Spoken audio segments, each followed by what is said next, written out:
Chers étudiants, bonjour. Aujourd'hui, on va traiter de l'énumération. Comme vous l'avez déjà vu, c'est un procédé explicatif. Alors maintenant, on va essayer de le détailler davantage. On va essayer de le définir.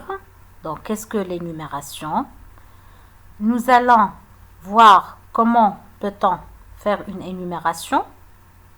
Quelles sont les règles à respecter pour faire une bonne énumération? Quels sont les types de l'énumération? Est-ce qu'il existe un seul modèle d'énumération ou peut-être plusieurs? Et à la fin, on va faire des exercices d'application. Alors, comment peut-on définir l'énumération? L'énumération est une opération, une technique qui porte sur la présentation de plusieurs éléments. L'un est placé après l'autre. Ces éléments sont généralement de même nature grammaticale. Prenons l'exemple suivant. Ahmed aime la lecture, l'informatique et la peinture. Nous avons listé dans cette phrase 3 éléments de même nature grammaticale, comme on vient de le dire. Ils sont tous des noms. Les 2 premiers sont séparés par une virgule entre le mot lecture et informatique.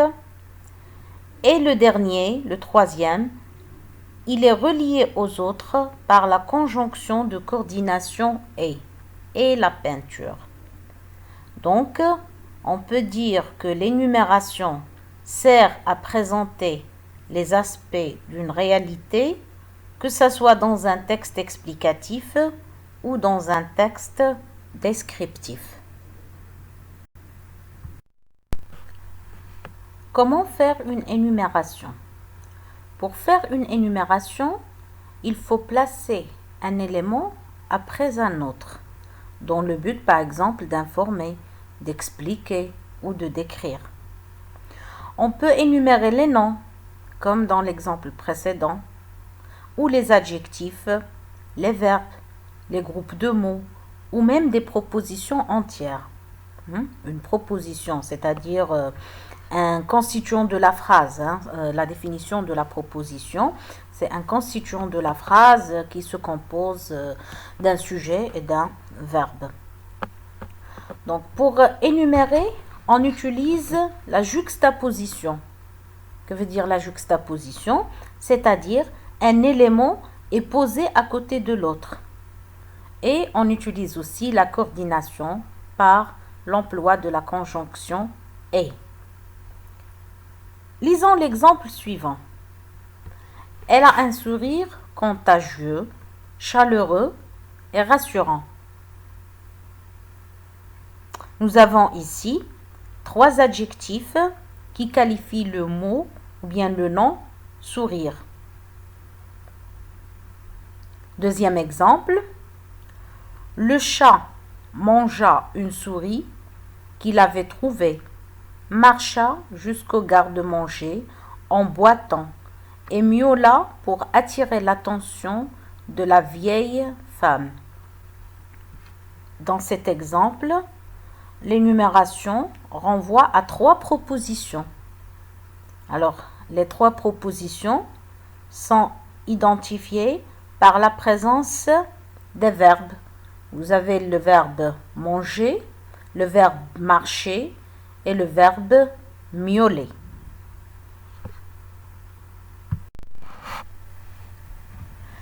Les types de l'énumération. Parfois, on se pose la question: quelle est la forme que nous devons donner à l'énumération dans le corps d'un texte? Pour répondre à cette question, on distingue 2 formes ou 2 types d'énumération. Une énumération horizontale, c'est-à-dire de forme linéaire. Les éléments énumérés sont séparés par des virgules et se trouvent sur la même ligne.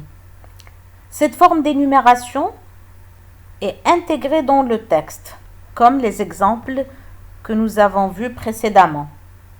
Donc, intégrée dans le texte, c'est-à-dire elle est dans le texte, elle est dedans. Deuxième type, une énumération verticale.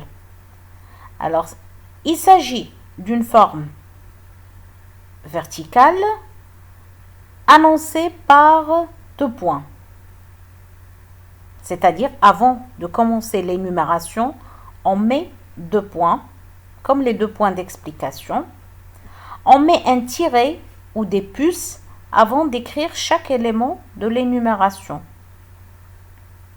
Quand on regarde la forme de cette énumération, on constate qu'elle est relativement détachée du paragraphe et elle constitue une liste distincte. Tout ce qu'on vient de dire s'applique à l'exemple suivant.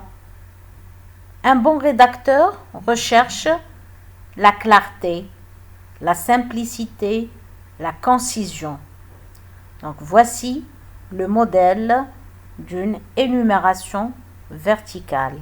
Donc une présentation d'éléments qui prennent la forme verticale. Le dernier point porte sur les fonctions de l'énumération. À quoi sert une énumération? Alors, nous utilisons l'énumération pour éviter les répétitions. Donc, au lieu d'avoir un élément qui est répété à chaque fois, dans chaque phrase, on peut recourir à l'énumération.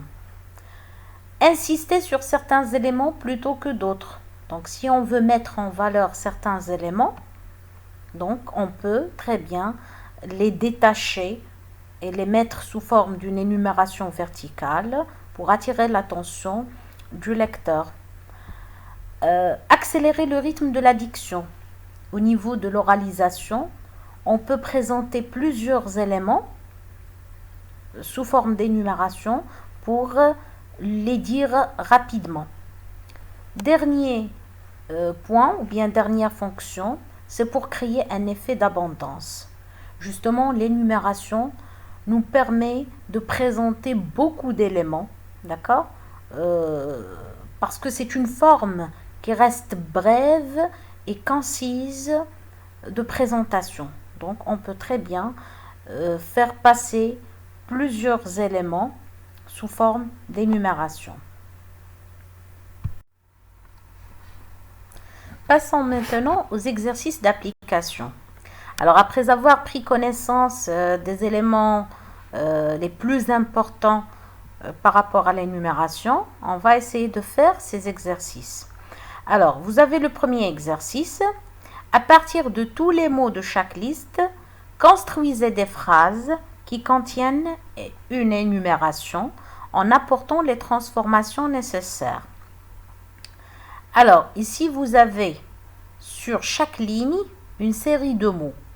Donc, ces mots-là, vous allez les mettre en ordre, bien sûr, pour construire une phrase correcte, tout en utilisant le procédé de l'énumération, et il faut quand même faire les transformations nécessaires quand il le faut. Donc, peut-être accorder les verbes, les adjectifs, etc. L'essentiel, c'est d'avoir une phrase correcte. Donc, la première série, nous, rire, aimer, jouer, s'amuser. Deuxième série de mots, apprendre, histoire, géographie, sciences, mathématiques, les élèves. Troisième série, immense et dépourvu de vie, au-dessus d'eux, nuageux, le ciel était gris.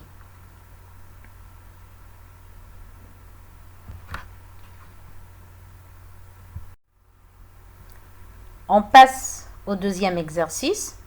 Il est différent du premier. On nous demande de proposer une réponse à chacune des questions suivantes en utilisant le procédé de l'énumération et en respectant ses règles. Alors, quand on parle des règles, on précise surtout celles liées à la juxtaposition et à la ponctuation. Alors, première question, que visiteront les touristes à Fès? Alors, pour répondre à cette question, par exemple, il faut intégrer plusieurs éléments sous forme d'énumération. Deuxième question, que trouve-t-on dans ce parc animalier? Troisième question, quels sont les ingrédients nécessaires pour préparer un cake au chocolat? Et pour bien sûr faire de l'énumération, vous êtes libre de choisir entre la forme horizontale et la forme verticale. Dernier exercice. Alors pour les passages ci-dessous, précisez le type de l'énumération et sa fonction. Alors ici, on vous demande 2 tâches à faire ou à réaliser. La première, c'est de préciser le type de l'énumération, la forme. Et la deuxième tâche, c'est de préciser ou de déterminer la fonction, c'est-à-dire à quoi sert l'énumération dans chaque passage. Passage 1, il se cache partout où il peut dans mon corps, dans le sang, les os, les muscles et le cerveau. C'est un petit enfant qui parle de son cancer. Il est atteint d'un cancer. Il se cache partout où il peut dans mon corps, dans le sang, les os, les muscles et le cerveau. Passage 2. J'ai eu peur de perdre mes ongles, mes cils, mes doigts, mes cheveux. Voilà. Bonne chance.